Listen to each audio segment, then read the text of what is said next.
Om Swastiastu. Terima kasih atas kesempatan yang telah diberikan kepada saya untuk mempresentasikan proyek yang telah saya buat. Di sini, sebelumnya saya ingin memperkenalkan diri terlebih dahulu. Perkenalkan, nama saya Komang Dewi Widi Ariska.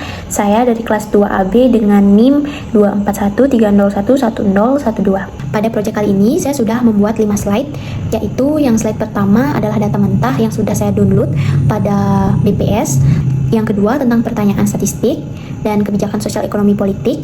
Yang ketiga ada pengolahan data umum. Slide keempat tentang pengolahan data.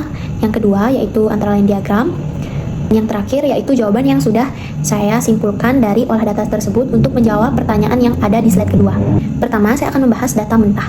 Di sini judulnya adalah proporsi rumah tangga yang memiliki akses terhadap layanan sanitasi layak tahun 2021 sampai 2023. Dan saya sudah menyertakan sumber data pada link yang sudah tertera.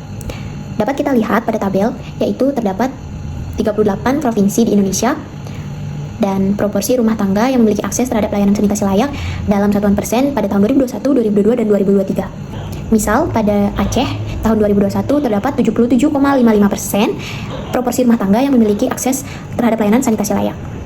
Dan seterusnya. Begitu tiap tahun per provinsinya.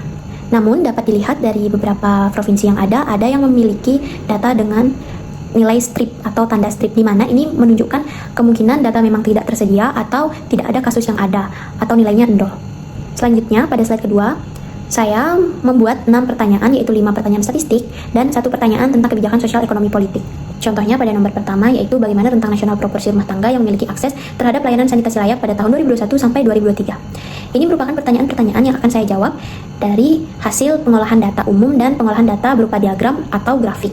Setelah slide pertanyaan, di sini ada slide pengolahan data pertama, yaitu yang umum, di mana ini merupakan data mentahnya. Lalu pada ukuran pemusatan data terdapat mean, median, modus. Di sini saya mencari mean, median, modusnya pada tahun 2021 sampai 2023 tiap provinsi. Misalnya pada Aceh, mean dari 2021 sampai 2023 itu mencapai 77,96% pada jumlah proporsi rumah tangga yang memiliki akses terhadap layanan sanitasi layak, dan seterusnya. Lalu median juga sama pada 3 tahun, yaitu pada 2021 sampai 2023 pada tiap provinsi dan juga modus.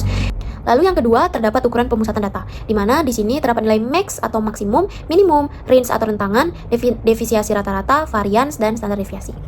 Selanjutnya menghitung teorema Chebyshev untuk salah satu pertanyaan yang sudah saya sebutkan di awal tadi pada slide kedua, di mana di sini saya menghitung batas bawah, batas atas, persentase untuk K2 dan K3. Lalu selanjutnya saya menghitung kuartil, di mana kuartilnya ada kuartil 1, 2, dan 3 untuk tiap-tiap provinsi pada 3 tahun, yaitu 2021 sampai 2023. Selanjutnya ada peletakan ukuran data atau desil, ini juga sama dari D1 sampai D9.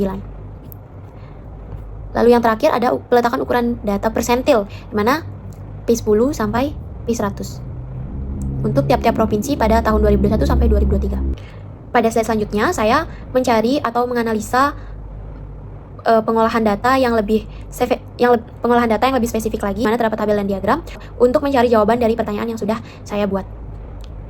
Kita akan lihat pada pertanyaan nomor pertama, yaitu mencari bagaimana rentang nasional proporsi rumah tangga yang memiliki akses terhadap layanan sanitasi layak pada tahun 2021 sampai 2023. Nah, pada tabel pertama kita lihat bahwa kita cari dahulu nilai minimum dan maksimumnya pada tiap-tiap tahun.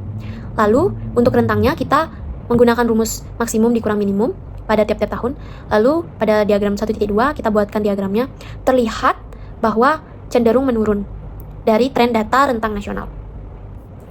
Lalu pertanyaan nomor 2, yaitu apakah rata-rata nasional rumah tangga yang memiliki akses terhadap layanan sanitasi layak meningkat atau justru menurun dari 2021 sampai 2023. Setelah kita olah, kita cari rata-rata nasionalnya untuk 2021 dan 2023 pada tabel nomor 2, itu kita lihat untuk 2021 mencapai 80,97%, 2022 81,00%, 2023 82,57%. Dan pada diagram 2.1 saya membuat tren datanya untuk rata-rata nasional, terlihat cenderung meningkat. Lalu pertanyaan nomor 3, yaitu provinsi mana dengan akses sanitasi layak tertinggi dan terendah pada tahun 2023.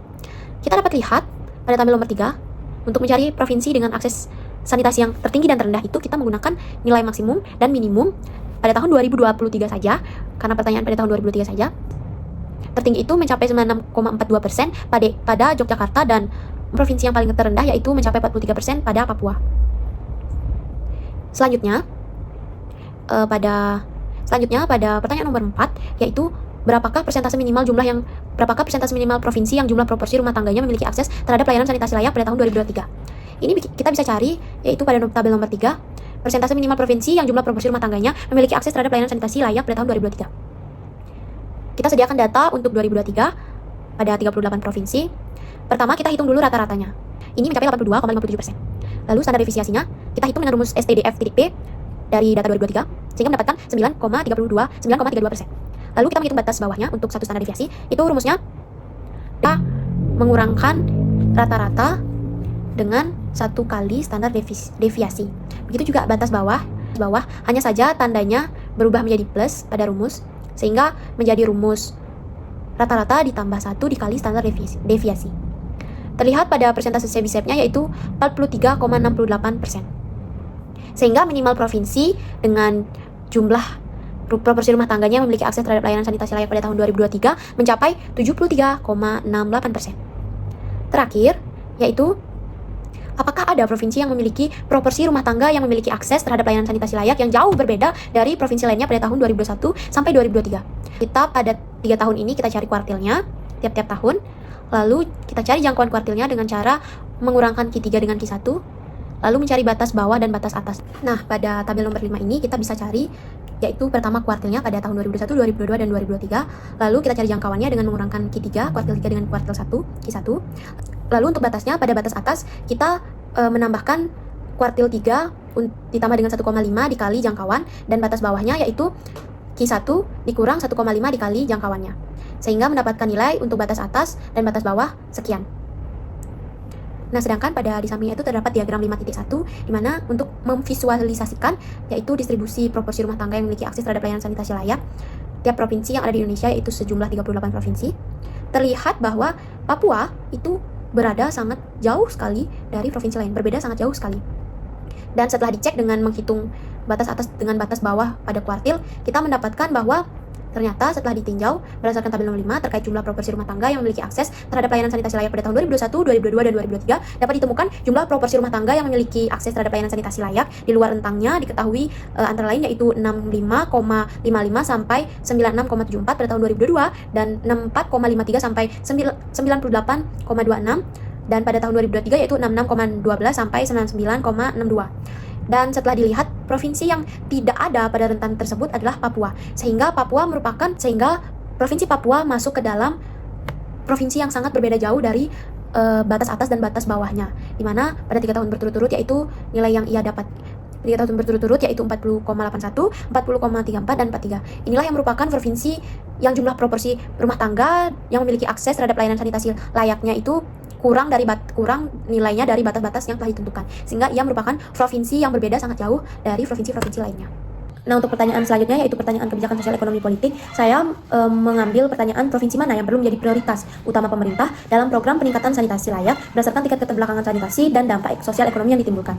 Ini kita bisa jawab dari penemuan provinsi yang kurang dari batas tadi yaitu Papua pada nomor 5, sehingga untuk prioritas utama pemerintah itu adalah Provinsi Papua. Ini dikarenakan jumlah proporsi rumah tangga yang memiliki akses terhadap layanan sanitasi layak di provinsi tersebut sangat rendah dari provinsi-provinsi lain pada 3 tahun berturut-turut. Sehingga perlu adanya program prioritas pemerintah pada provinsi tersebut untuk meminimalisir angka rendahnya sanitasi layak. Oleh karena itu, pemerintah perlu mengadakan program prioritas ini pada Provinsi Papua yang mencakup pembangunan infrastruktur sanitasi, edukasi kesehatan masyarakat, serta peningkatan akses air bersih. Selain itu juga adanya kolaborasi dengan pemerintah swadaya masyarakat dan sektor swasta dapat mempercepat pencapaian target sanitasi layak di Papua. Peningkatan ini penting.